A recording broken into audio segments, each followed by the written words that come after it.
Justo hablábamos de ese viaje por Rumanía, ¿no? En la tierra de los vampiros, que hay una cosa que a mí me marcó, ¿no? Y me llamó mucho la atención, porque cuando nosotros llegamos a algunas poblaciones agrícolas alejadas de las zonas turísticas de Rumanía, encontrábamos una especie de cruces muy altas, de unos 2 o 3 metros de altura, de colores muy vivos, con cristos crucificados justo en esas cruces, que se encontraban a la entrada de las aldeas y que también algunos vecinos, los más pudientes, los colocaban incluso en las puertas de sus hogares.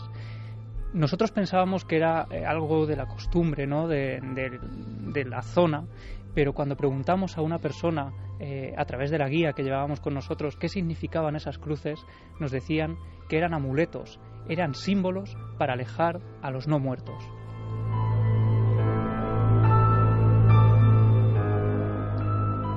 ¿Por qué Serbia? Está ocurriendo ahora en la pequeña localidad de Zarozje, una de esas localidades humildes, agrícolas, llenas de gente que se dedica a las labores de campo, ¿no? En esa localidad había una leyenda, o no, porque eso es lo que están debatiendo ahora los vecinos de esa zona concreta de Serbia, donde, bueno, a unos metros, a unos kilómetros del pueblo, a las afueras, muy cerca de un río, estaba el pequeño molino de la localidad que durante siglos era utilizado para moler grano. Corría la leyenda de que ese molino estaba habitado por un vampiro, un personaje llamado Sava Savanovic, que atemorizaba a la población, que se alimentaba de los campesinos y de las pobres gentes que acudían incautos a ese lugar, a ese molino, y que nunca más regresaban a la localidad de la que habían salido, gente que se perdía para siempre en ese lugar. Y parece ser que durante siglos este presunto vampiro, permaneció dormido. Por esa razón, de hecho, el molino dejó incluso de transitarse. A raíz de los años 50, de 1950, el molino se queda completamente abandonado. Ningún vecino tiene el valor de acudir a él por miedo a que ese vampiro pueda volver a la vida y volver a... Es decir, que había una serie de casos, mito o no, ahora ahondaremos en ello, que llegan hasta el siglo XX, hasta la primera mitad del siglo XX, no hablamos del siglo XIV. No, es un vampiro además que se hizo popular a raíz incluso de novelas. En 1883 hay un importante autor que escribe una novela dedicada a él. También en 1970 se hace una película en honor a ese vampiro serbio, una película que apenas ha tenido espectadores, ¿no? Pero que está ahí, que incluso los oyentes pueden acceder a ella muy fácilmente y ver un poco la historia de este supuesto vampiro. Y lo más tremendo, Iker, es que todo esto podría parecer una leyenda rural, de no ser porque ha aparecido en noticiarios de todo el mundo, incluyendo los de la CNN.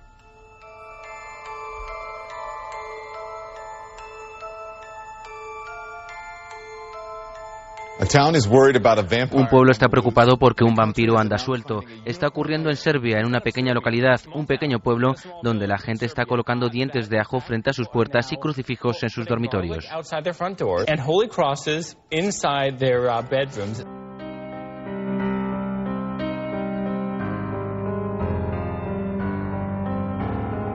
3 y 14 minutos, esto es Milenio 3 y evidentemente si antes decíamos que el arte va unido a la música, que es una forma de aproximarse, pues también se ve aquí. Noel Calero, nuestro compañero, que nos selecciona piezas de una banda sonora dedicada a Edgar Allan Poe y otra dedicada al personaje de Nosferatu. Vaya pareja, ¿no? Bueno, pues nos hace sentir la historia de forma diferente. Estamos casi ya en ese viejo pueblo serbio. La música no solo acompaña, sino que la música abre los caminos inexplicables para que una historia nos entre de verdad por los poros. A mí lo que me está ocurriendo, me está pasando con este vampiro, porque ¿será mito o no? Noticia.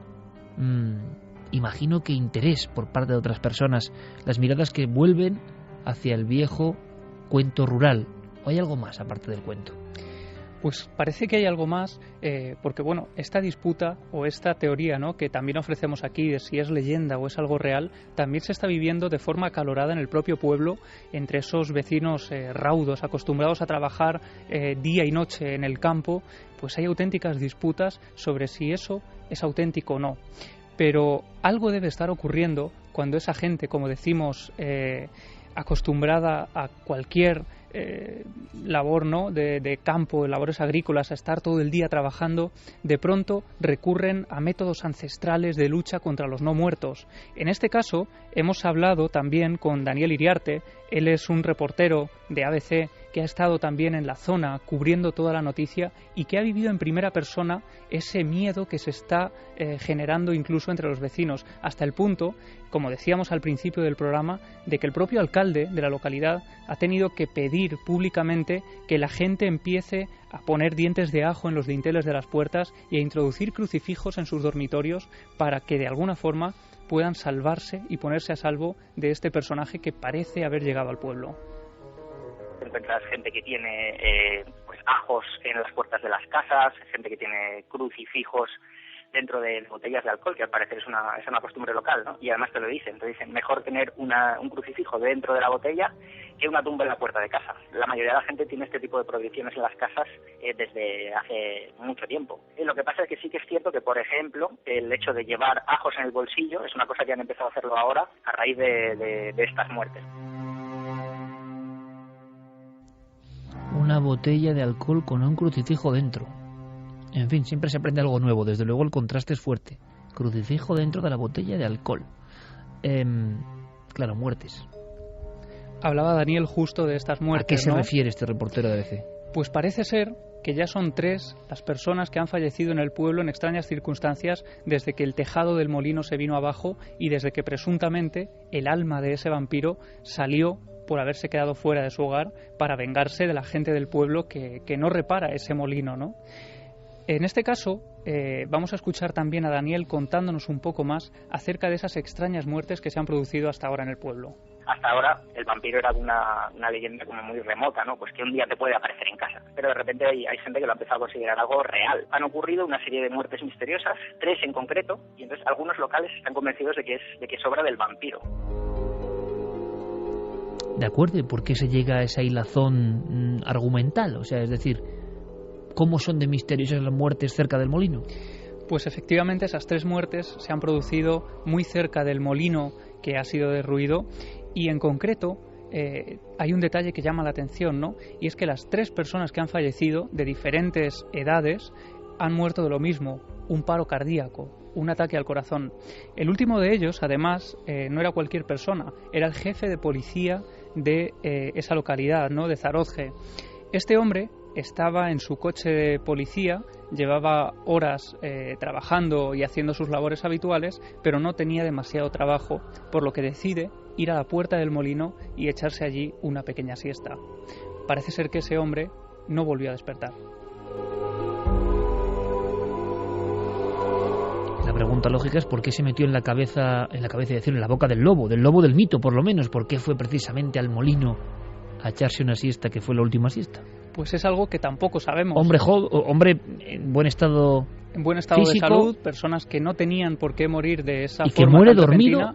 Claro, que no vuelve a despertar, muere dormido en el interior de su coche y no puede contar nada de lo que ha visto. Ya son 3 personas, como decíamos, el pueblo atribuye esas muertes a la presencia del presunto vampiro y esto tiene que ver con este libro que tenemos aquí, ¿no? Porque en la sangre de los vecinos de Serbia va intrínseca ese miedo al no muerto. Estoy recordando que muchos vampiros o muchos mitos del vampiro hablan de la muerte en sueños, es decir, se disfrazaban en un sueño, Carmen asiente ahora mismo, para matarte en el sueño, es decir, como si fuese una muerte en otro plano, pero que luego se traducía en que tú no tenías sangre o tu corazón se paraba. La muerte se producía en las horas de sueño y quizá esto, digo yo, no lo sé, ha provocado que todo sea elevado a la categoría casi de regreso del vampiro, ¿no? Una muerte que puede ser natural o no, pero que se produce en ese mundo que no deja de ser misterioso, que es el sueño, donde el mito antiguo del upiro o del brucolaco habla de que se produce el ataque, ¿no? La visita es como la del súcubo. ¿Es en la realidad o es en el sueño? O ambas cosas son lo mismo. Pero por la noche, en mitad de la pesadilla, por ejemplo, estas criaturas acechan. Es lo que se cree, ¿no?, en esta parte de Europa. Claro, de ahí viene también todo ese miedo a que uno se va a dormir y no vuelve a despertar jamás, porque en la historia de Serbia hay varios personajes que responden a esa forma de actuar. O sea que Serbia resulta que no lo sabíamos, y es un vergel de historias de vampiros. En el siglo XVII y XVIII se produce allí lo que algunos investigadores llaman la gran epidemia de los vampiros, ¿no? Otros dicen que es la gran psicosis vampírica, precisamente por esa posible enfermedad que hacía creer en vampiros a los que habían fallecido en extrañas circunstancias. Pero para que te hagas una idea, en esa zona concreta, siglo XVII, se llegan a crear comités de personas que por las noches se van colando en los cementerios. Esos comités están formados por el alcalde del pueblo, por sacerdotes, por médicos, por trabajadores de diferentes ámbitos, y durante la noche ellos van entrando, cavando en esas tumbas donde se han enterrado recientemente a las personas que se cree que están actuando contra los vecinos del pueblo, y con una estaca van clavando en el corazón uno a uno los cuerpos que van desenterrando. Y algunos de ellos describían escenas horribles de cómo en ese último instante, en ese último estacazo, algunos cuerpos empezaban a sangrar sangre roja, sangre muy viva, por los ojos, la boca y los oídos. Que curiosamente, tenga explicación médica o no, ahí está el debate, es el mismo testimonio que teníamos hace un par de semanas, que contabais los dos además. Yo os estaba escuchando desde la cama, presa de los virus, otro tipo de vampiros, y alucinaba, ¿no?, con la historia de ese velatorio en Perú, con creencia en la brujería. En el fondo es el mismo fenómeno. El ladrón de sombra, que yo os estaba escribiendo diciendo el ladrón de sombra, el susto. Hay diferentes formas de llamar a la figura que incluso en Perú se representa como esperando. Solo lo pueden ver algunos, no todos, claro. Esperando junto al crucifijo, junto a la tumba, y entonces puede atacar. Y su sombra incluso es dañina, ¿no? Se parece mucho el testimonio de ese velatorio que contábamos, en el cual una mujer sangra abundantemente varios días después de muerta, con esto que comentas, ¿no? Sería una de las señales terribles. Sí, es una de esas señales que siempre han estado ligadas al vampiro.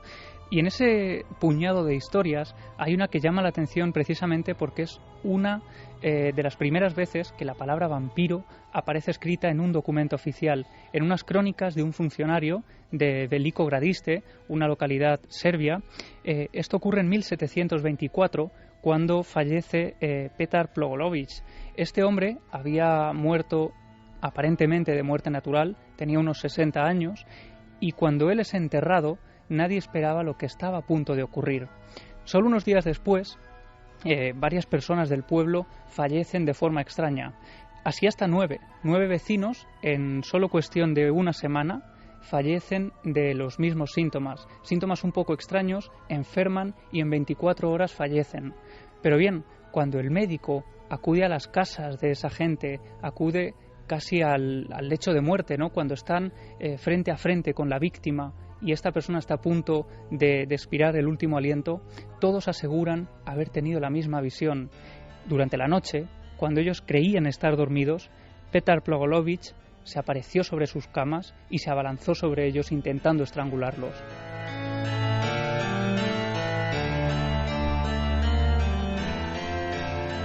Es entonces cuando entre todos los vecinos del pueblo deciden poner fin a este asunto, deciden hablar con algunos médicos y deciden hablar con un funcionario de esta localidad, que es precisamente la persona que escribe palabra por palabra todo lo que está ocurriendo. Bien, a esta persona le dicen que tienen que ayudarlos a ir al cementerio para clavar una estaca en el corazón de Petar y terminar con ese infierno. Este hombre al principio se niega, dice que no cree en todo este tipo de asuntos, pero al final la gente del pueblo, completamente enfurecida, dice que actuarán con o sin su ayuda. Así que él se presta, una noche acude al cementerio y te voy a leer las palabras que él publica en ese texto donde, como digo, aparece casi por vez primera la palabra vampiro. Él describe: su cuerpo, que estaba recién desenterrado, encontré, para hacer honor a la verdad, que no desprendía olor, ese que es característico a los muertos, y que el cuerpo, exceptuando la nariz que se había caído en parte, estaba completamente fresco. El cabello, la barba e incluso las uñas se le habían desprendido, pero habían crecido de nuevo. No sin asombro observé que aún había sangre fresca en su boca.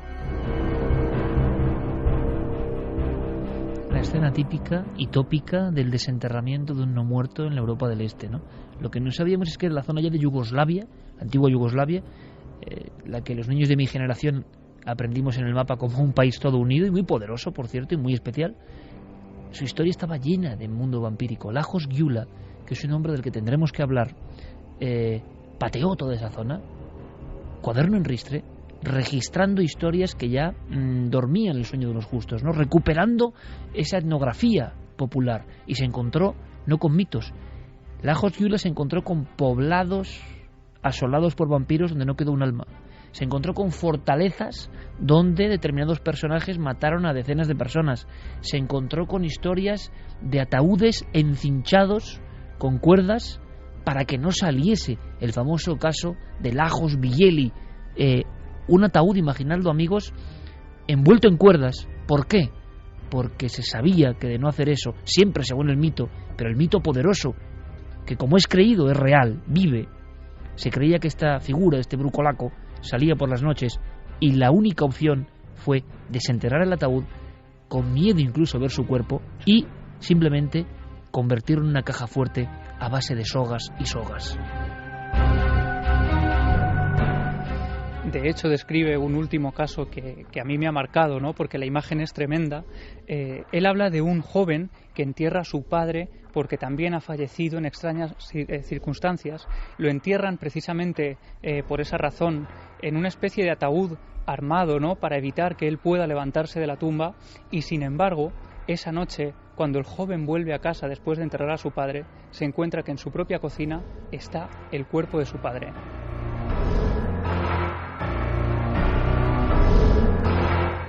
Lo único que le dice ese ser inerte, porque él asegura que no respira ni tiene ningún síntoma de estar vivo, es algo de comer. Ese ser de ultratumba le dice que tiene hambre y que le dé algo de comer.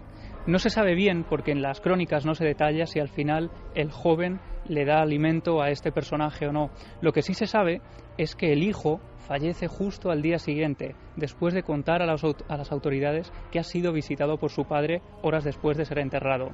Y justo ahí, a partir de ese momento, vuelven las muertes extrañas en el pueblo de forma masiva y encadenada.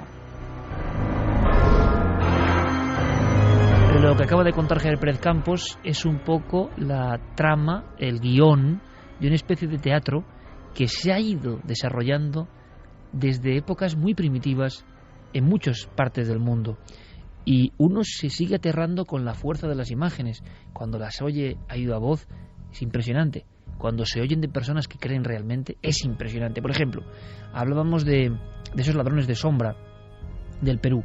Los huaqueros tienen un temor tremendo cuando dibujan en su mente, ya no solo hablo de lápiz y papel, sino dibujan en su mente cómo les han contado que son esos seres, esas figuras, esas sombras. Uno se da cuenta que es la misma sombra que aparece, lo he comentado muchas veces, incluso en jeroglíficos egipcios, que tiene diferentes nombres, y uno se da cuenta de que es como la sombra junguiana, ¿no? Como ese algo que hay dentro, que se ha despegado, que ha quedado inerte, que no tiene rostro definido, que a veces sí que se parece al muerto o no, y que ronda. La visita de ese ser del ultramundo significa mal presagio, mala noticia. Eso igual se ha transformado en las sociedades modernas en eso, en una mala corazonada, una mala sensación, una sombra sin forma. Según vamos andando en la historia, comprobamos que las certezas de la gente son más potentes, que hay más iconografía, que se ponen más detalles, que llegan a ser detalles monstruosos, pero en el fondo es contar una cosa, que es lo insólito ha venido a mí, ¿no? La visita se ha producido y a partir de ahí me he encontrado con el mal. Habrá que investigar sobre Lajos Gyula, menuda labor, una labor de cientos de casos. Es una labor complicadísima, y lo interesante es que él en sí es un enigma. Si uno busca Lajos Gyula, apenas encuentra información de este autor que recopiló tantas historias. Muchas de ellas, Iker, son inencontrables, es decir, intentas tirar del rastro, ¿no?, de todas estas historias, y apenas son recogidas en muchos sitios más. Solo están recogidas en este libro. Pero hay otras tantas que, si les sigues la pista, encuentras documentos impresionantes como estos que tenemos aquí encima de la mesa. Ese primer documento oficial, la crónica de Belico Gardiste y de un funcionario que por vez primera utiliza la palabra vampiro. ¿Sabes lo malo? Que como le pasaba a Jonathan Harker yendo a comprar la mansión o negociarla con un extraño conde, el conde Drácula, o el Nosferatu, el no muerto, y como le pasa a todos los que se meten en ese mundo, hay también algo de espiral obsesiva, y seguramente como todos los maestros iniciáticos, como todos los misterios verdaderos, la Josgiula dejó pistas entre soterradas y enterradas para que solo el seguidor, muchos años después, la siga. Ten cuidado en el camino, amigo. Es un camino peligroso, pero sin duda atrayente. Hay que saber más. Es un recado, ¿no?, para el caminante. ¿Sabremos algo más de ese historiador que durante prácticamente 50 años recorrió Europa y llenó su faltriquera con casos y más casos absolutamente increíbles? Esa es la misión. Ojalá sepamos algo más.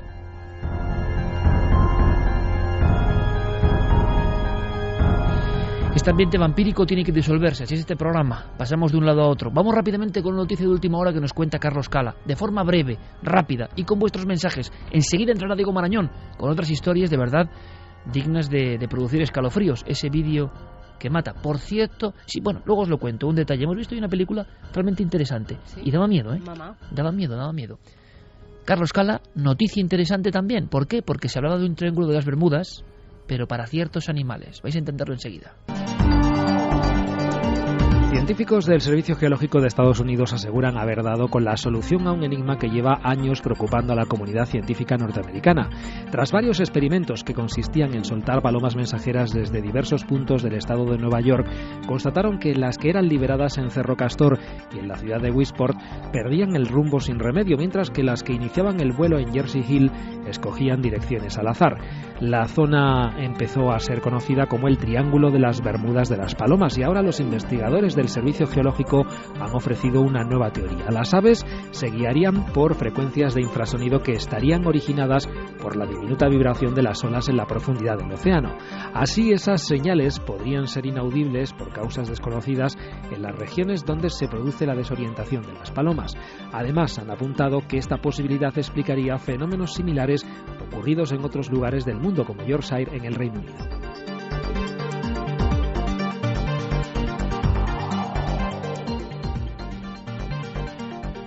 Vamos con los mensajes. Además, sorteamos esta noche Azul y Pálido de Pablo Ríos. Está publicado por Entre Cómics y la verdad es que vale mucho la pena, ¿eh? Estas historias, ¿verdad? Que se sale Humbo, sale sale Carl Sagan, clásicos. Sale Bernie Battigill, sale Meyer, salen, en fin, grandes iconos de la ufología y a mí me ha encantado. Es un poco volver a los cómics, ¿no?, como hacía 10 minutos, ¿no?, en la época mítica de la hemeroteca, sacando grandes casos. Hay que recuperar los casos, y es posible incluso casos españoles para que las jóvenes generaciones lo conozcan, ¿no?, en el formato cómic. De verdad que es un trabajo sorprendente y es un buen premio, sí señor. Mira, Darkbox dice: yo creo que en Serbia hay un psicópata suelto y el vampiro sigue tranquilito en su molino. Sonia Casas, tal como lo cuentas, va a haber que creer en los vampiros. Enterrar a su padre y encontrárselo en casa, alucinante. También nos decía Isidro Canoira, lo del alcalde diciendo que pongan ajo es muy bueno. Yo no me imagino a un alcalde español diciendo que llevemos ajos a todos los lados. Bueno, yo un alcalde español me lo imagino haciendo cosas hasta peores. Con mi respeto a todos los alcaldes, pero he visto cada cosa que, claro... Tania López dice: lo visité el año pasado por primera vez el Museo del Prado y me encantó, pero tengo que volver. Estuve unas 3 horas y media y no pude verlo. Todo es emocionante. Dave Constantin, este ya lo habíamos leído antes, como me estaba riendo, ni siquiera los he borrado. Chari Aragón decía: es fascinante que Javier Sierra nos cuente de estos cuadros la historia. Es bueno para aquellos que no podemos ir a verlos, que nos explique esos detalles. Decían además, bueno, es que los museos hoy en día cuestan mucho. Y fíjate, yo decía, no, si no cuestan tanto, además hay un día que es gratis, me parece, y nos decía Javier, no, de 6 a 8 de la tarde, todos los días es gratis el Museo del Prado. Así que para no hay excusa. Quien lo quiera saber, pues... Montserrat, una persona que se encargó de custodiarnos, ¿no?, de alguna forma en ese paseo del Museo del Prado, y repito, lanzamos un abrazo muy grande a toda la gente, grupos de personas que trabajan cotidianamente en el Museo del Prado, diferentes encargados de sala. Javier ha tenido el detalle, porque es así, me parece, de dedicar el libro a los encargados de sala del Prado, que tantos secretos conocen. Bueno, yo quiero, porque sé que muchos nos escuchan, ayer fue tal la muestra de cariño de oyentes de Milenio 3 dentro del Museo del Prado, que nos dice, hombre, qué buen lugar también para las grabaciones, los podcasts, a través de internet, y recibimos mucho cariño, ¿no? Yo tuve la sensación, fíjate, Carmen, de que un sitio que es como un templo, pero que siempre había sido como muy elitista, como es normal, ¿no?, y que el misterio ahí podía tener... Bueno, pues resulta que el director del Prado es quien lee el libro de Javier, quien se queda alucinado y quien dice esto hay que... Y yo le decía a Montserrat ayer, está encargada con nosotros de esta visita por la noche, bueno, el Prado no necesita ningún tipo de promoción, que a veces es lo bueno y lo malo, ¿no? Y me decía que al contrario, ¿no? Que atraer a los jóvenes, ¿no? Es una oportunidad importante. Tenemos una de las grandes pinacotecas del mundo, o lo que es lo mismo, uno de los grandes templos de secretos y códigos. Luego lo hacen en el Louvre y se llena con el Código da Vinci. Lo hacen en el British Museum y lo hacen muy bien, porque el arte también es misterio, enigma, asombro, acertijo, no solo historias pesadas, ¿no? Y entonces, pues me maravilló comprobar que desde la policía que patrulla y que son oyentes de Milenio 3, la gente que trabaja diariamente en el Prado y que sabe tantas cosas, estaban muy abiertos a que nuestros programas estuviesen ahí, ¿no? Me enorgullece, me alegra, les mando un fuerte abrazo porque no lo esperaba, ¿no? Porque a veces uno mismo, yo mismo, tengo, ¿no?, la impresión de que el misterio a veces le cuesta entrar en ciertos sitios, ¿no? Pero fíjate, maravilloso, o sea que no hay excusa. De 6 a 8 la gente puede acudir al Prado y los euros no son excusa. Esther García decía, la porfiria es una enfermedad metabólica, tiene fotofobia, se le quema la piel al sol, tienen problemas en la sangre. Las personas con esta enfermedad no podían ponerse al sol. Como no sabían antiguamente de qué iba la enfermedad, no tenían los cuidados adecuados y los enfermos adquirían un semblante poco agradable y empezaron a decir que eran diabólicos, que eran vampiros. Es una de las teorías, ¿no?, del doctor Alonso, entre otras. Porfiria o rabia humana, también se ha dicho, como ejemplo de vampirismo, pero bueno, el tema yo creo que es mucho más complejo que eso, ¿no? Ángel Escola dice, ¿y si se tratará de un asesino real que aprovecha la leyenda para cometer sus crímenes? Pues es un novelón que puede ser real y que, fijaos qué idea macabra, pero aprovechando el mito de un vampiro, alguien hace de las suyas, ¿no? Por lo tanto, no es que solo haya un vampiro, hay dos, ¿no? Un asesino en serie también es un vampiro que roba la sangre de otros, ¿no? Mario dice, ¿qué habrá de verdad en estos casos? ¿Son supersticiones, mitos o hay estados de conciencia que te hacen ver a estos seres y más en aquellos países? Es que está dando la clave otra vez, ¿no? Nadie puede creer objetivamente, nadie, racionalmente, científicamente, que una persona ha enterrado a su padre y que el cuerpo del padre está en la cocina y le habla. Ahora yo lo digo como lo siento. Ese hombre quizá ha tenido esa experiencia. Nosotros diremos alucinación, como la semana pasada, o, bueno, 1000 formas de catalogar. Pero hay momentos en la vida, bien sea por una intensidad emocional brutal, que parece que esa fisura se abre, esa erosión de la realidad se produce, esa conexión con otras cosas que parecen sueños ocurre y son importantes para la vida de uno. Tanto que ¿por qué no van a ser reales en otro plano de la realidad? La realidad parece mucho más compleja. Ayer, precisamente, bueno, sí, ya ayer, veíamos esa película. Queremos agradecer también a la gente de Universal que han hecho todo tipo de esfuerzos para que nosotros dos estemos hoy en la sala viendo la película de Guillermo del Toro. Y yo no sé si lo comenté, pero Guillermo del Toro, que es fan del programa, claro, cuando una persona de este nivel nos escribe diciendo que es fan, comentándonos cómo colecciona los programas de Cuarto Milenio, cómo sigue estos podcasts, hombre, y es un hombre que ha generado esa fantasía, esa maravilla, desde El Espinazo del Diablo al Laberinto del Fauno, a Hellboy, ahora estaba con lo del Hobbit. Vamos a ver si logramos entrevistar a Guillermo del Toro, pero os lo digo porque creo que os puede gustar, no es una cuestión de... Es uno de nuestros seguidores acérrimos, ¿no? Y de verdad que eso es maravilloso. Y varios de los actores, incluso algunos que dominan también el castellano, y productores de la película esta, por ejemplo, me han escrito para decir cómo siguen el programa. O sea, y uno, sinceramente, uno alucina. Y además cuando vayan a estrenar la película... Mira que estábamos los dos solos en esa pequeña sala y daba cosa, ¿eh? Sí. A mí es de las películas que hace mucho tiempo que no me han dado miedo las películas y esta entre miedo y ternura. Sí, también. Las dos cosas. Porque por lo menos ha logrado emocionarme. A mí también. Que no muchas películas lo logran a estas alturas. No, y estar pegado, y eso lo decimos, pero fíjate, es que la sensación que da es otra vez lo mismo, que en la realidad conviven diferentes estados de las cosas y que en ocasiones los puentes se tienden. Javier nos hablaba del arte como un puente. Yo he hablado muchas veces de las cavernas, de la arqueología, o de 1000 cosas, o de una aparición como puente hacia otro lado. Bueno, a veces los puentes, si se ficcionan un poco, son puentes reales, ¿no? Una habitación que conecta con otro mundo, el salto en el tiempo. Bueno, pues esas cosas parece que ocurren, ¿no? Y esta película, de verdad, nos ha hecho sentir cosas, cosa que es muy difícil ya. ¿Vamos a sentir más cosas? Sí, claro que sí, vamos a sentirlas. Porque, hablando de películas, Diego nos dejó un encargo un poco envenenado, ¿no? Una película que mataba, ni más ni menos. Diego Marañón, créalo o no.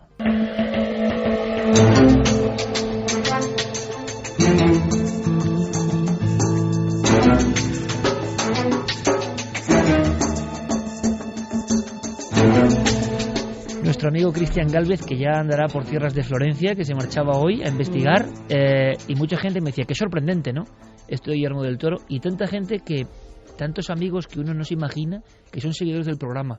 Es mejor no pensarlo, porque entonces uno se responsabiliza demasiado y ya no lo hace natural, ¿no? Porque dice, oye, esta gente, entre comillas, ¿no?, importante y que sabe de lo suyo y cómo sigue el programa. Pues hombre, estamos muy agradecidos. Y siguen también las historias, porque uno se pica con las historias, ¿no? Había una historia, Había una historia.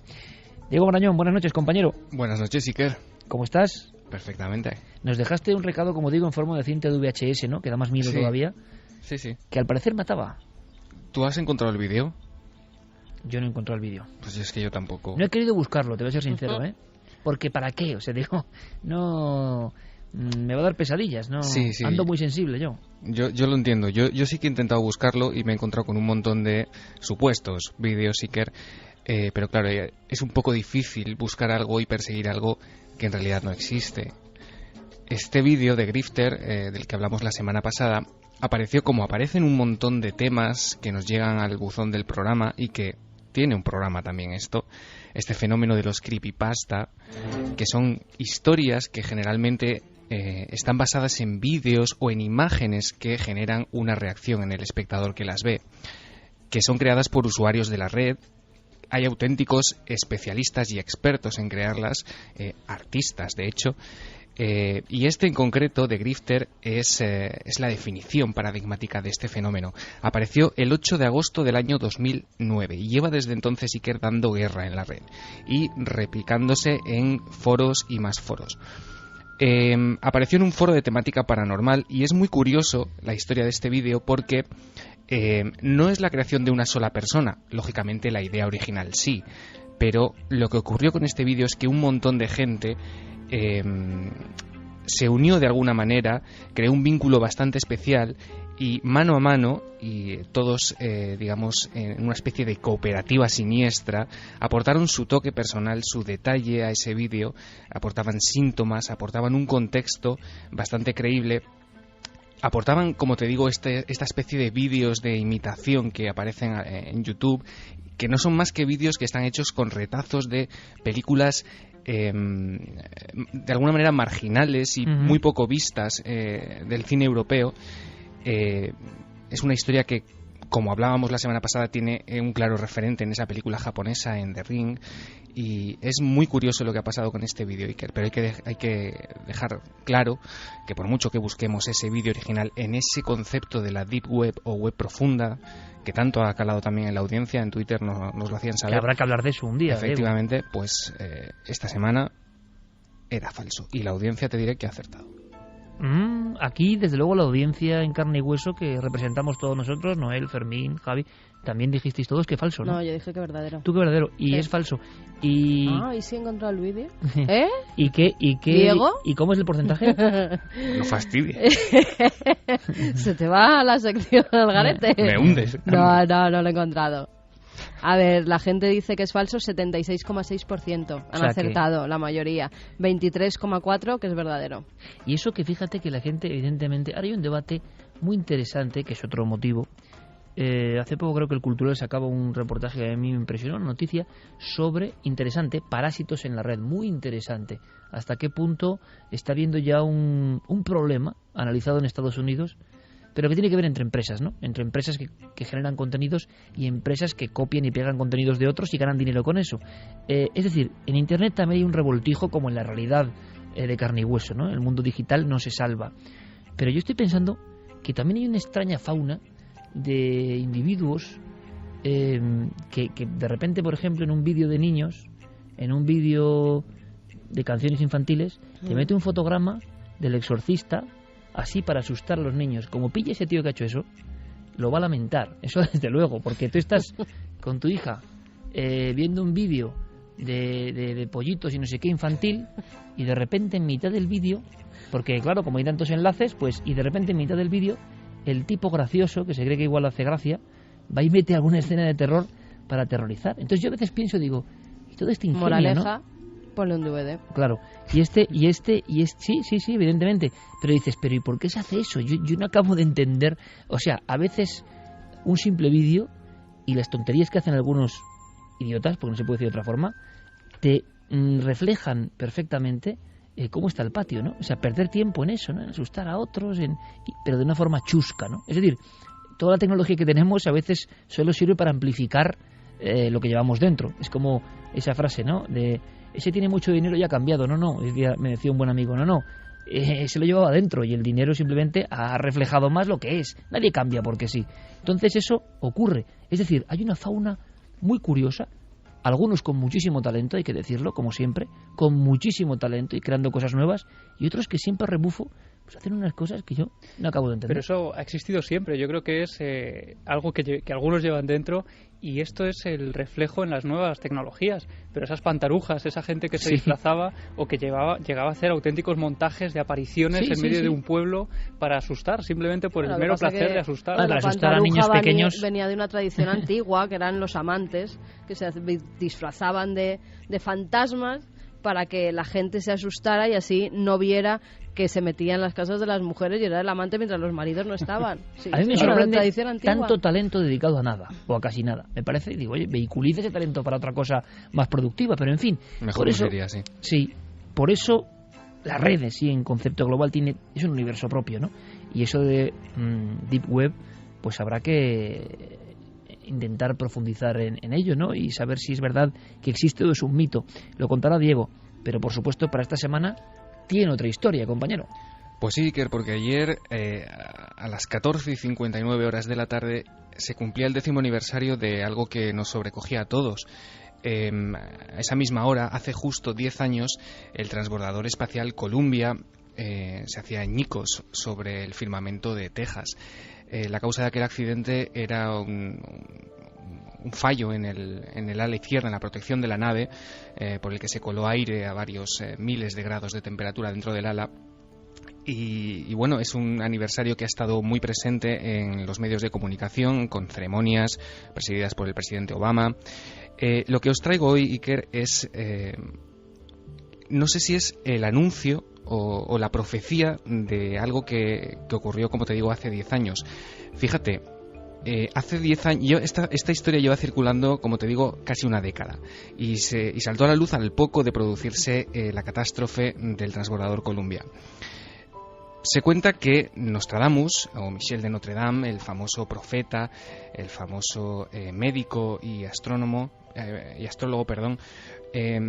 escribió en 1555, que es la fecha de publicación de esas cuartetas, algo como lo que te voy a leer ahora. Uh-huh. Fíjate, dice: en la misión de la primera estrella azul, un niño de la Tierra Santa entre los 7 perecerá.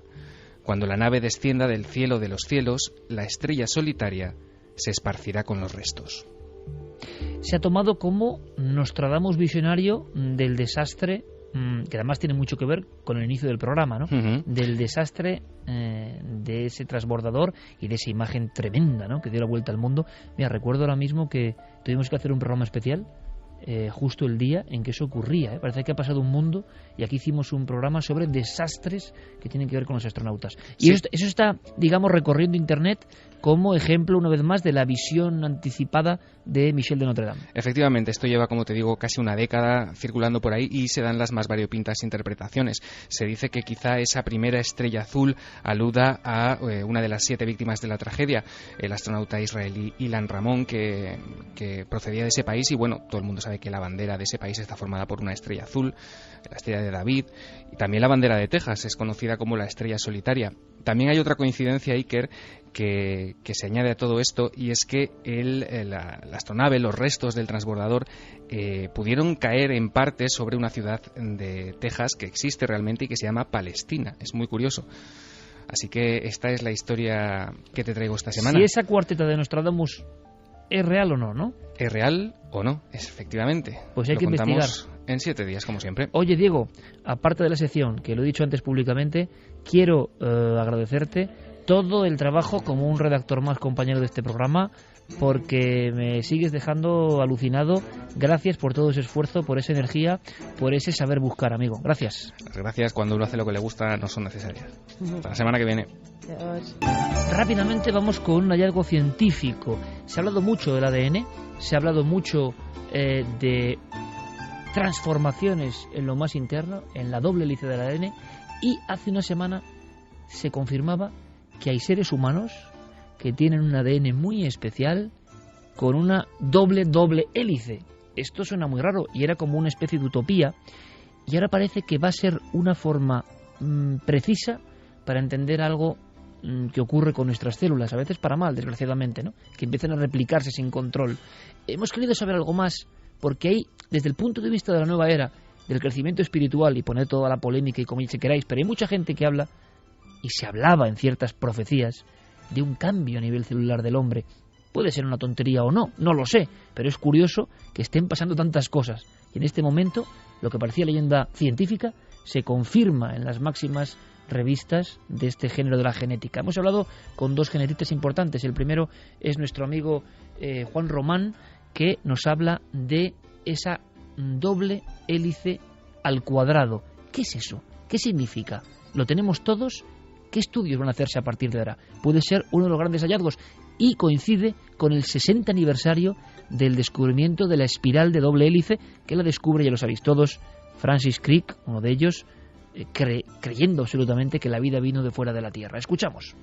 La idea es que no se conocía mucho de la función de estas estructuras en la célula, y cada vez hay más conocimiento de que tienen una función en la regulación de nuestros organismos. Entonces, por ahora es bastante desconocido, pero estos últimos artículos lo que abren es toda la ventana a un nuevo campo de investigación sobre estas estructuras en nuestro cuerpo. Repito, era algo que parecía de la ciencia ficción, como hablábamos antes, y ya es verdad, ya ocurre. El ADN y sus transformaciones. Hemos hablado también brevísimamente con el catedrático en genética, el profesor Jouvet, muy recomendable su libro, por cierto, El manantial de la vida, hablando de todo lo que se está descubriendo con la genética, y sobre todo un lema que me parece muy interesante: si todo lo que se puede hacer, se debe hacer. Estamos en ese umbral, ¿no?, entre el conocimiento, las posibilidades y lo que es ético y no. El profesor Jouvet también es uno de los alucinados, de alguna manera, en el buen sentido, con este hallazgo que puede ser importante. Ojalá aquí, escuchemos lo que dice, el inicio de la lucha definitiva contra algunas de las plagas que realmente azotan a la humanidad. Es un descubrimiento interesante porque al aparecer en esas células ese tipo de estructuras en algunos lugares muy concretos, evidentemente solamente en algunos puntos de los cromosomas, pues se supone que es lo que puede desencadenar el desequilibrio fisiológico, que hace que las células empiezan a dividirse de una manera alocada y al final se conviertan en una especie de tumor, ¿no?, un crecimiento.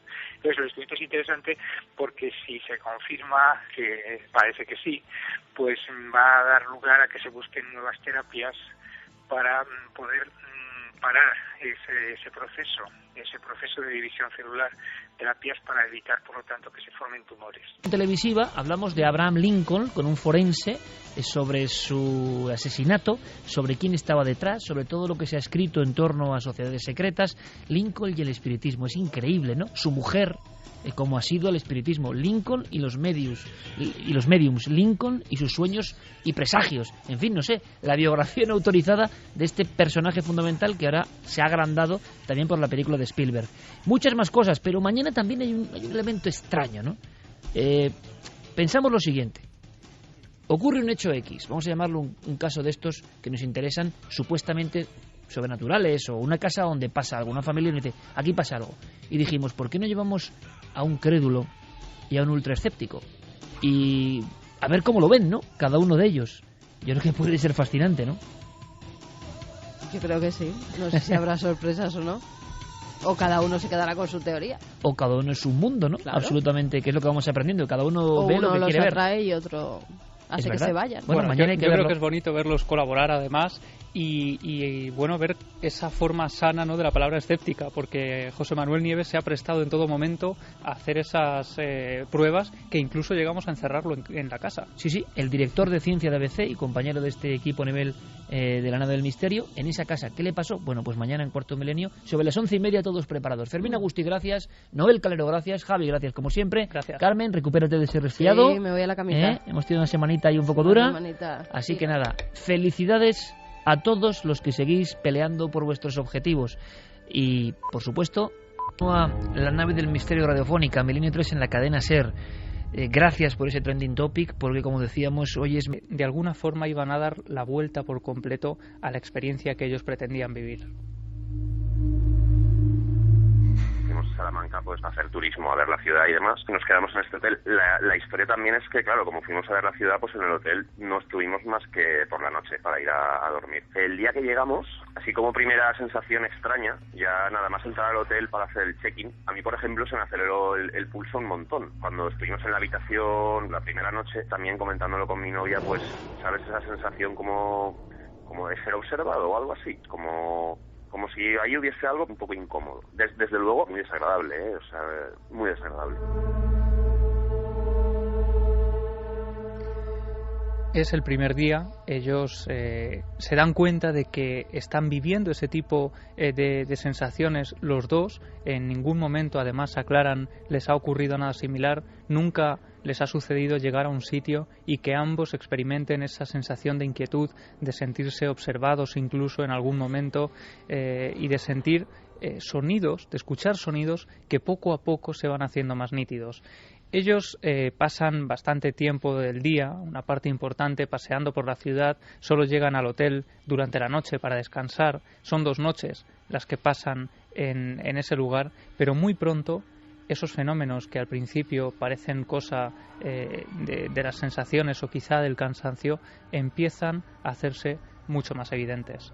Al día siguiente, la segunda noche, que fue la última que estuvimos allí, ya para coger el sueño, metidos en la cama viendo la tele, pues en torno, a lo mejor sería pues la 1 de la noche, una cosa así, yo se ve que me quedé un poco dormido y a los pocos minutos me desperté muy sobresaltado, incluso gritando.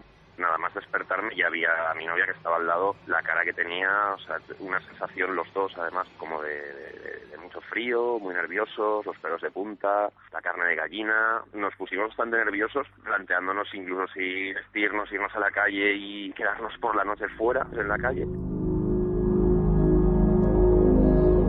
3:21. Ahí hemos visto uno de los clásicos entre los clásicos, ¿no? Antes de que ocurra algo en el mundo del misterio, la pareja, 2 personas, al mismo tiempo, o uno un poquito antes que el otro, se despiertan muy sobresaltados, habitualmente a estas horas, y no es una circunstancia, pero entre las 2, 3 de la mañana, y notan que algo va mal. Sí, en este caso además es curioso, pero la pareja, ella, se despierta primero, intuye algo, presiente que algo va mal, pero se despierta en silencio. Ella no condiciona que él se despierte minutos más tarde sin saber lo que había ocurrido y con la misma sensación de desasosiego hasta el punto de querer marcharse al frío de la ciudad de Salamanca, ¿no? Y además ocurre algo en esos momentos de tensión. Ella le cuenta a él que ha notado clarísimamente una respiración al otro lado de la cama donde no había absolutamente nadie.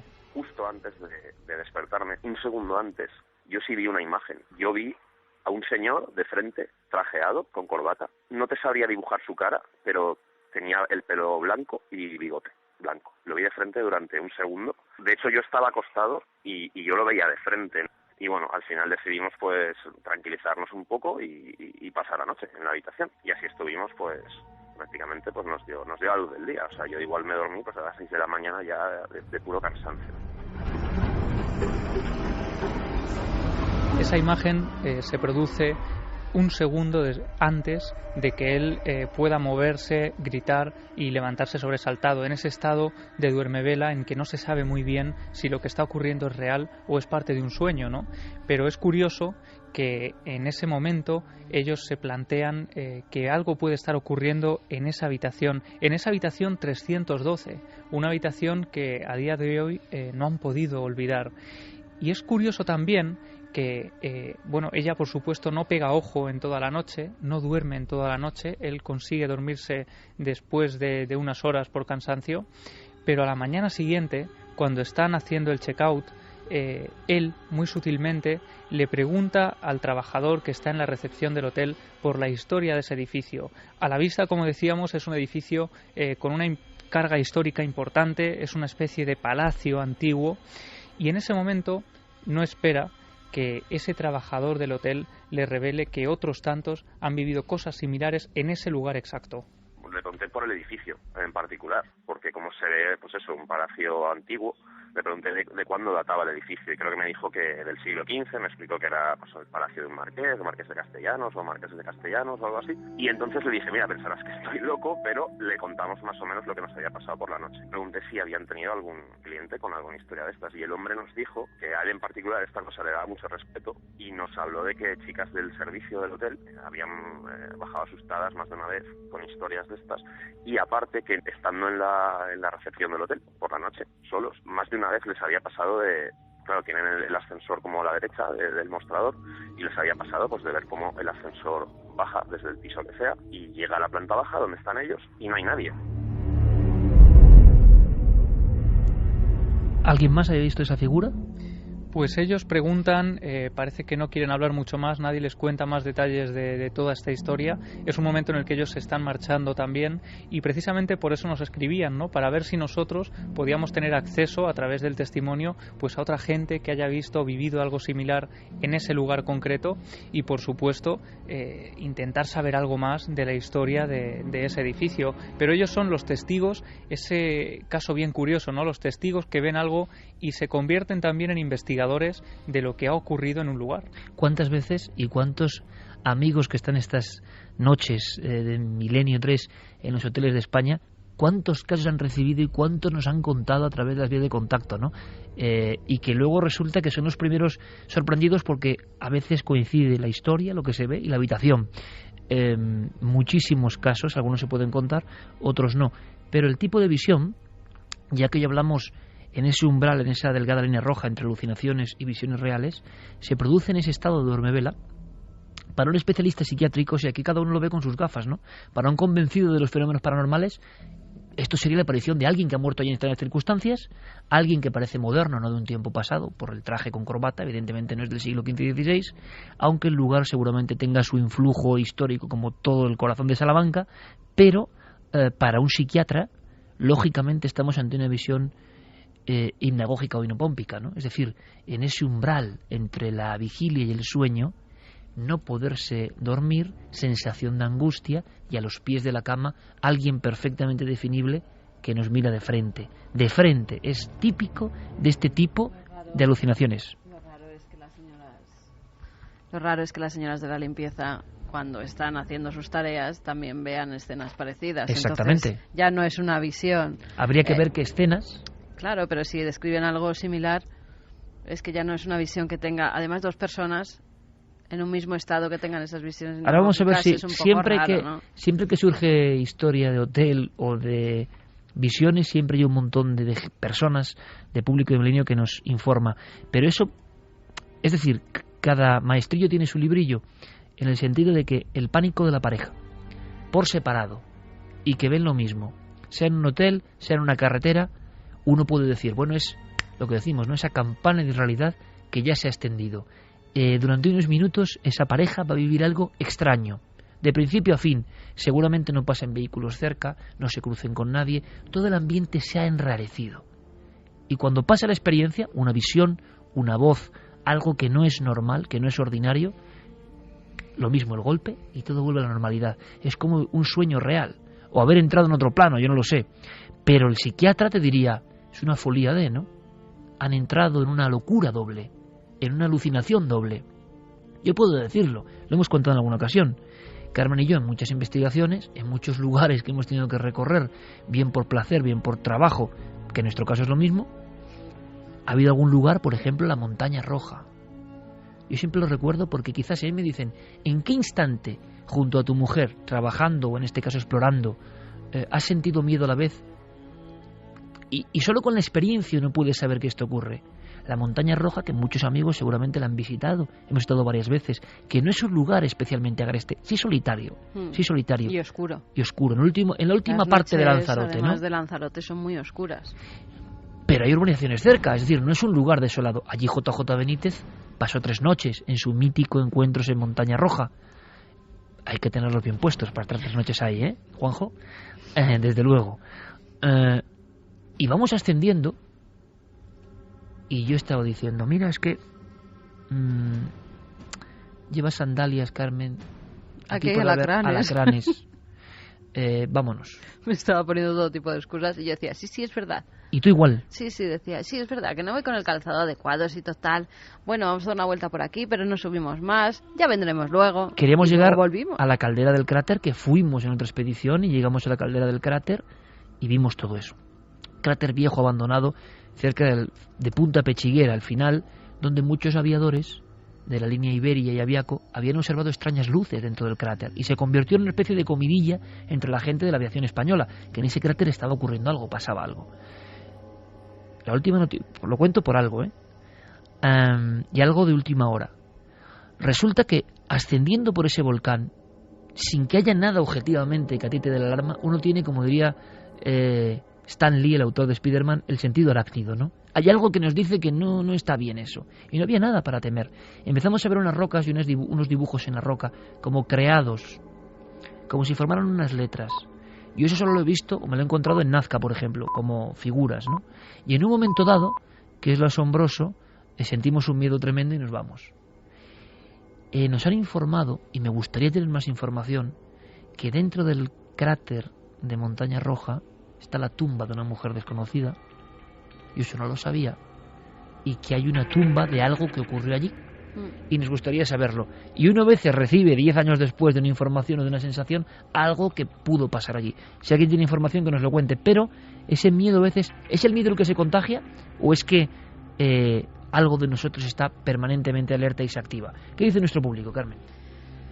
Pues mira, dice Pili Ramona, dice, yo por un ictus tengo cambio de visión reducido y me asusto muchísimas veces por ver sombras y aún no me acostumbro. Buenas noches, milenarios, os sigo cada noche. Soy rondeño, vivo en el humilde barrio de San Cristóbal, barrio de personas mayores y algunas jóvenes. Lo ocurrido hace unos días, una vecina fue víctima de este modo. No nos lo podíamos creer, pero fue así. Según relata, recuerda que una señora de buena presencia se acercó, le abrió el bolso y un hombre de buena apariencia la acercó a su casa. Allí le pidió joyas y la cartilla y fueron al banco y sacó dinero. Recuerdos vagos son los que tiene. A día de hoy no quiere salir de casa, está muy nerviosa y con ataques de ansiedad. Una pena que ocurra esto y además es real. Esther García, decir que ver a un difunto es por una patología de los ojos es una patochada. Están dando palos de ciego sobre un tema que desconocen. El problema es que están confundiendo a la gente. O sea que en este caso hay personas, hay que dejarlo claro, que creen que estos son casos reales y que de alguna forma la ciencia los reduce a visiones del ojo. O sea, no se entiende muy bien, pero que es otra posibilidad, ¿no? Queridos amigos, soy médico psiquiatra y en urgencias he visto varios casos. Normalmente los ancianos venían acompañados de los hijos y ellos precisamente estaban más asustados que los propios pacientes. Siempre se da ese caso, han sido operados de cataratas o iban a ser operados. Es muy importante, como bien decís vosotros, hacer un diagnóstico exacto, ya que el tratamiento es complicado si no lo distingues de una verdadera alucinación. Un saludo con mucho cariño, Concheta. Coco Fernández dice, mi madre ha tenido más de una vez la experiencia estando en la cama, que al abrir los ojos ve una cara blanca, desconocida, mirándola y no tiene problemas de visión. Nos están llegando más casos con la burundanga. Un saludo anónimo, nos dice una persona. Los vemos luego, si te parece, vale. Porque hay un montón de información relativa al tema de la burundanga. Enseguida vamos a romper un poco, ya que hemos estado en un ambiente muy denso. Vamos a respirar un poco antes de que llegue Diego Marañón. Respiramos un poquito, porque quiero hacerle un par de preguntas aquí a nuestro amigo. Marañón nos va a hablar. ¿Tú has oído hablar, Cristian, del vídeo que mata? Que tú ves una película y mueres.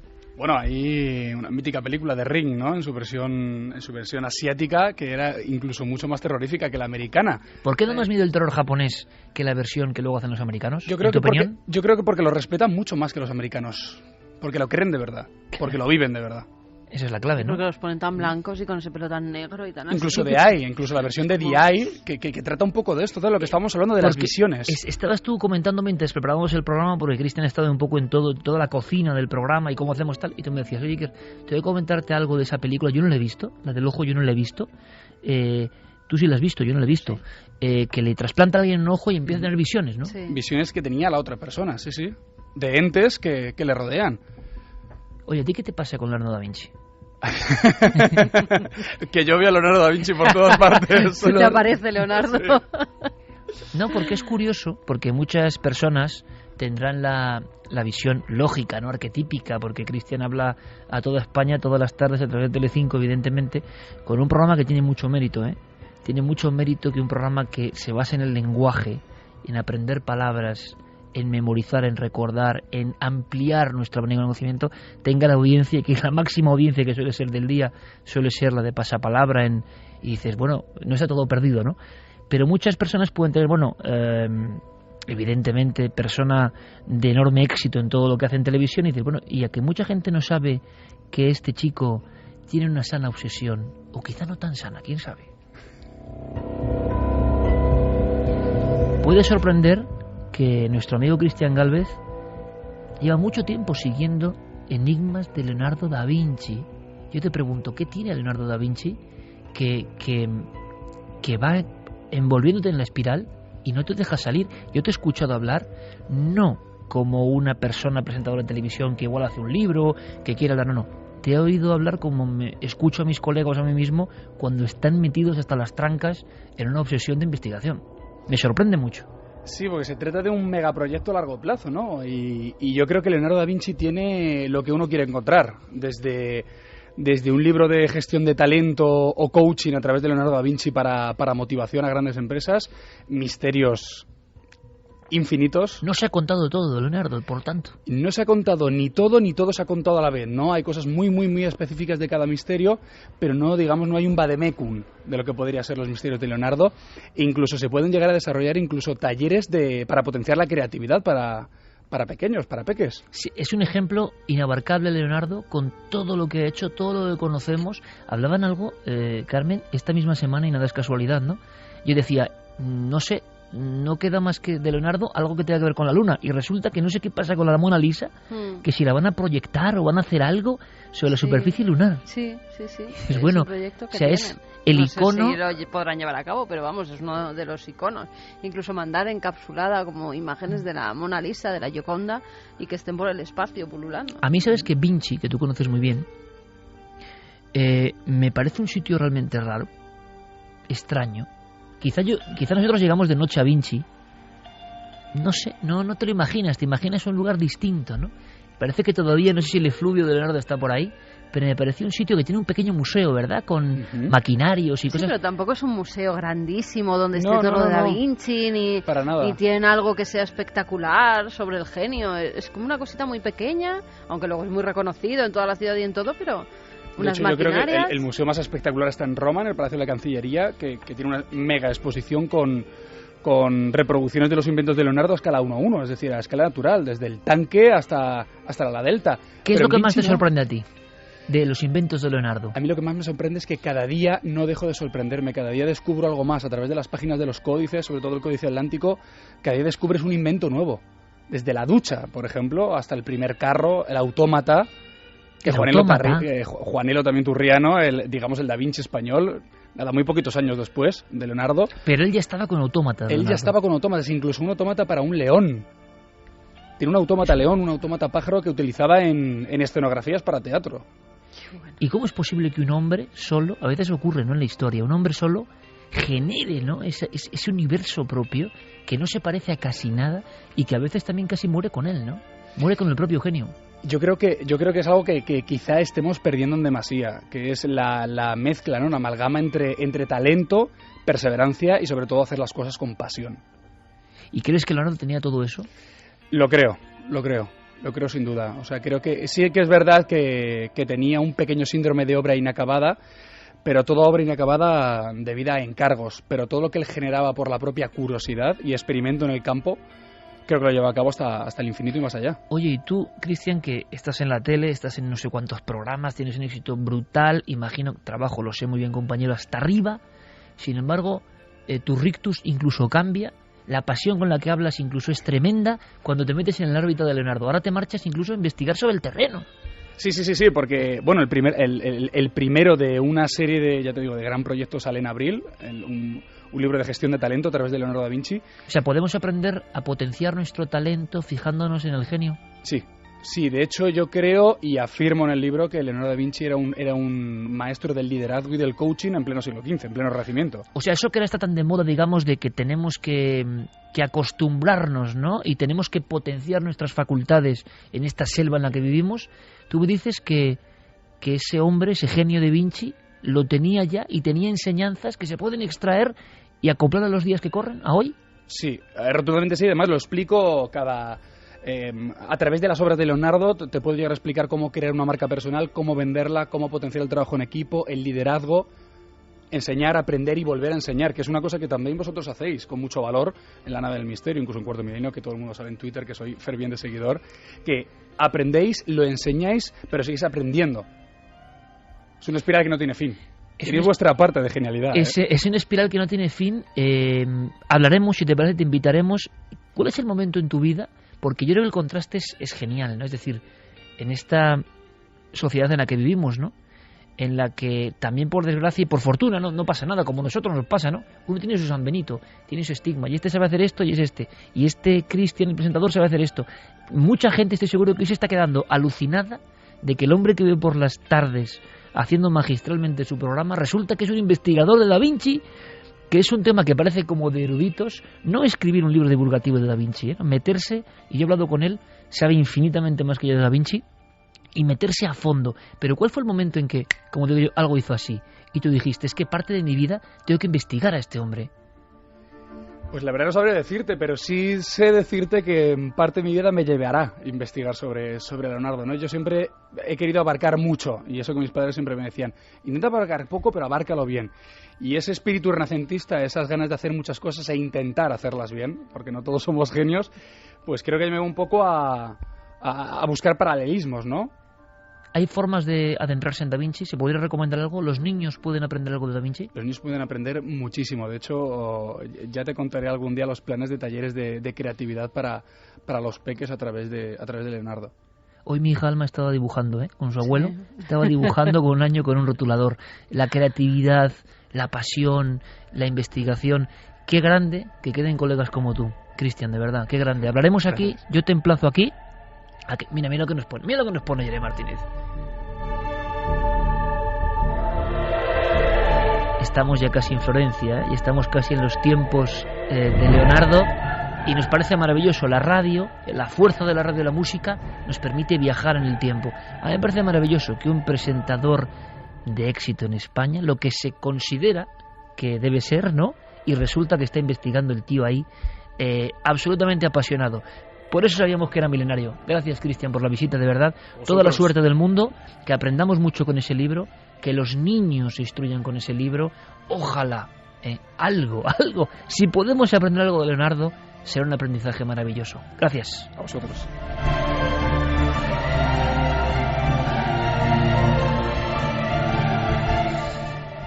Menos mal que hemos hablado un poco de Leonardo y se ha hecho un poco el oxígeno. Además la gente está encantada, dice que bien que esté Cristian como contertulio de Milenio 3. Dice, si me lo dicen, no me lo creo. Me parece Milenio 3, investigaciones de Cristian Calves sobre Da Vinci. Que mucha gente, te digo, que no se cree, porque estamos tan... a ver si lo vamos a fichar de tertuliano, porque le gusta mucho el misterio, pero eso será para otro día. Mucha suerte, compañero. Vámonos con Diego Marañón, créalo o no, lo que vieron es más terrible.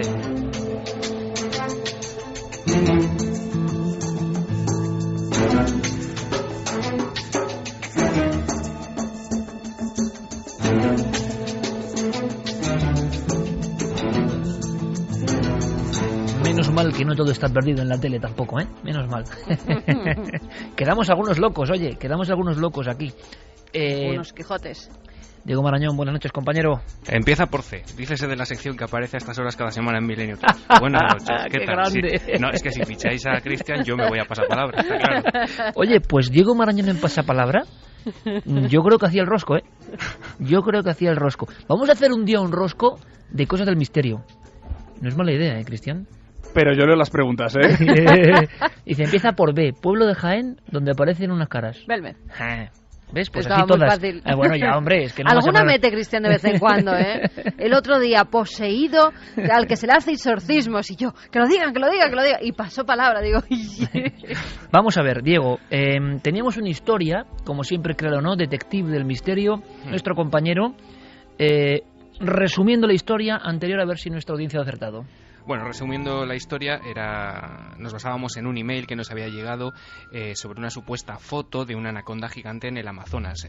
Nuestro oyente nos decía que se le habían enviado a su padre unos compañeros de profesión que estaban realizando unas obras de construcción de torres eléctricas en Brasil. Y nos decía también que, según parece, la anaconda había matado a un operador. Preguntábamos si esta historia era real o no. Era una anaconda gigantesca, impresionante, Gigantesca, de se unos veía 12, 13 metros, ¿no? en una pala, ellos decían que como de 20 metros, se veía en una pala de estas excavadoras y estaba colgando y era inmensa, la verdad es que daba repelús nada más verla. Guillermo León a través de ikerjiménez.com y, como decimos, con toda esa gente que se incorpora a través de otros foros vehiculizados a través de La Nave del Misterio, en Facebook y en Twitter, lanza la encuesta. Y ¿verdadero o falso? Pues la gente se lo ha creído. 64,1% de personas que han votado opinan que es una historia verdadera y falsa, 35,9%. Yo recuerdo que aquí casi todo el mundo dijo que falsa, ¿no? Dice Javi que sí. Sí. Que no nos creíamos que esa anaconda hubiese capturado y matado a uno de los operarios de la selva, ¿no? Yo creo que aquí apostamos la mayoría por el no. Por el La no. mayoría por el falso. Hubo algunas que sí, es que tú no estabas la semana pasada. Sí, pero se escuchaba. Pero no viste las manos, ¿cómo las levantaban? Votos a favor, 60 y... 64,1. ¿Y en contra? 35,9. ¿Diego? Pues me temo que esta vez es que ni siquiera era una anaconda. La historia es falsa, Iker, y además hay que alabar, ¿no? la sapiencia de nuestros oyentes, que han sabido identificar que ni siquiera se trataba de una anaconda. Lo que se veía en la foto era una pitón reticulada. No estamos en el Amazonas, estamos en Malasia. Es una especie que es oriunda de esa zona de Asia. La foto, desde luego, juega con la perspectiva, Iker. Coloca al operario en una posición en la que parece más pequeño de lo que en realidad es.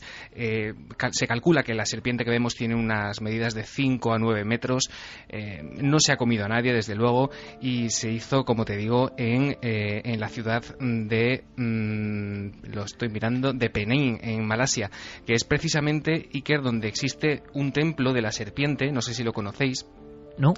Pues es un templo que está en este lugar, que es el hogar de personas y de alguna de las serpientes más peligrosas de la Tierra. Es un templo que se dedica a los ofidios. Ellos están sueltos por allí. Que hay y miles de serpientes. Efectivamente, que es impresionante. y es curioso que en todos los años que lleva ese templo abierto jamás ha habido un accidente. No se sabe muy bien si es por el efecto que el incienso que tiene por allí afecta a estos animales, pero es bastante curioso. Así que la historia de esta semana, Iker, falso, y cuando quieras hablamos de... Además, es muy interesante ese templo porque hay miles de historias y miles de leyendas sobre gente que, además, incluso que ha sido mordido por serpientes en otros lugares, que acuden allí como porque creen lugar curativo. Exactamente, como lugar curativo, y que aseguran que es ir a la casa de las serpientes, porque la llaman así, a la casa de las serpientes, y que allí se curan sin que les hagan nada, ni pues que se curan directamente. Qué Es un tema, lugar, además, muy bonito, ¿eh? Es un sí, templo como una... antiguo y donde están es. moviéndose las serpientes por donde quieren. Pero además, Diego, dices la serpiente, ¿no? Que doble versión, ¿no? En el Antiguo Testamento, temida,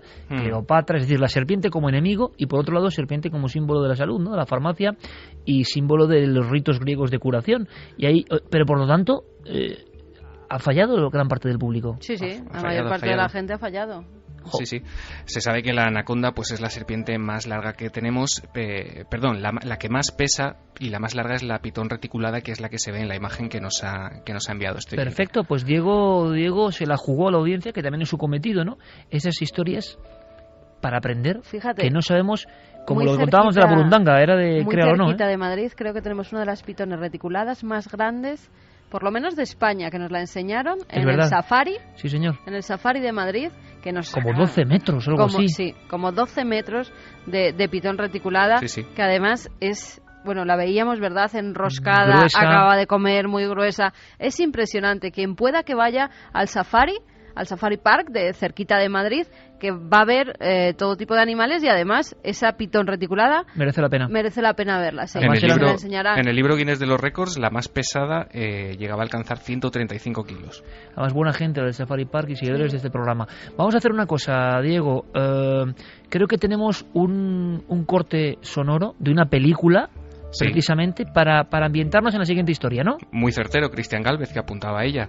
Vamos a escuchar un trocito de Ring, la versión japonesa, y ahora te cuento de lo que vamos a hablar.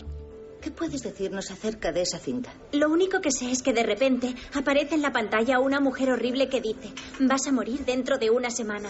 Eso es todo lo que he oído. También dicen que apareces y te quedas a ver la tele de madrugada y que poco después suena el teléfono. Así que de madrugada. ¿Y sabéis si alguien ha muerto realmente a la semana de haber visto la cinta? Bueno, es que una alumna que conozco del instituto me dijo que una chica que había visto la cinta y su novio murieron al cabo de una semana. ¿Un accidente? No, les encontraron muertos en un coche aparcado. El novio también había visto la cinta. La noticia salió en el periódico hará 2 o 3 días. ¿Te dijo a qué instituto iban esos chicos? A mi amiga se lo contó otra chica y ella tampoco sabía de qué instituto eran.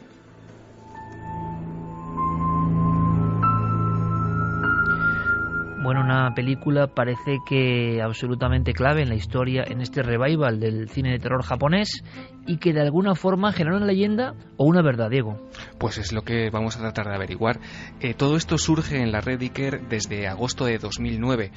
Desde esa fecha se están publicando mensajes y reportes sobre un supuesto vídeo que está comprimido en 3 archivos distintos que hay que descargarse y descomprimirlos, unirlos hasta conseguir el archivo completo, en lo que se supone que es un vídeo con una imagen bastante poco estable, granulada. El vídeo no es de fácil acceso, de hecho no está subido a plataformas como YouTube o las principales de vídeo. Quiero decir, la gente puede encontrar imitaciones, pero se trata de eso, de una especie de recreación que la gente ha hecho sobre lo que se supone que se ve en ese vídeo, sobre la descripción de los testigos que sí que lo han visto. El vídeo se ha llamado The Grifter, o sea, por aquellos que lo han visto le han dado ese nombre. Se supone que incluye una serie de escenas que, en fin, son un poco duras de describir por lo que aparece. Te puedo decir algunas de las cosas más suaves que ¿Qué se sabe? Pues hay escenas que se cortan muy rápidamente, se ve una bañera llena de gusanos, pinturas antiguas que se derriten, colores que parpadean, bosques y, en fin, una serie de historias ya con animales y niños en las que no voy a entrar porque ni siquiera a estas horas es agradable. Pero esto nos recuerda un poco, salvando las distancias, claro, a los relatos cinematográficos experimentales de Valdeloma, de otros que intentaban con las luces estroboscópicas y generar una especie de hipnosis, ¿no?, en el espectador, pero esto es a lo gore, crudo. Sí, algo de eso hay. De hecho, este vídeo, como te digo, no es de fácil acceso, se supone que está oculto en lugares bastante poco accesibles de Internet, está en la Deep Web, en la web profunda. ¿Web profunda? Sí, que es un concepto en el que quizá algún día deberíamos entrar porque es bastante interesante. La gente que lo ha visto, Iker, y cuyos mensajes aparecen en algunos foros y en algunos correos que puntualmente aparecen en la red, no lo aguantan durante más de unos segundos. Se habla de síntomas como náuseas, como mareos, pesadillas, y lo más peliagudo es que se llega a apuntar al suicidio en 2 o 3 casos de supuestos testigos de este vídeo. Lo que planteamos esta semana es si realmente este vídeo existe y si realmente puede matar a aquellos que lo ven. En 7 días lo resolvemos. Diego, muchas gracias. Has dado tu palabra, ¿eh? Te vas a pasar palabra tú a participar, ¿eh? Como traigáis a Cristian, yo me voy, claro. Un abrazo muy grande, compañero. Venga, hasta luego.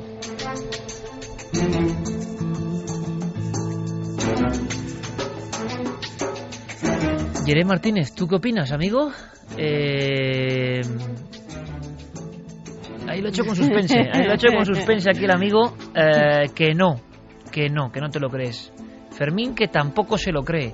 Fermín tiene pose un poco también de emperador romano, ¿verdad? Cuando hace así que no. Me veo como nosotros en el circo, ¿no? En las fieras, y él ahí desde su atrio, ¿no? Que no. Cristian. Yo soy más de DI, no de Ring, no me lo creo. No te lo crees.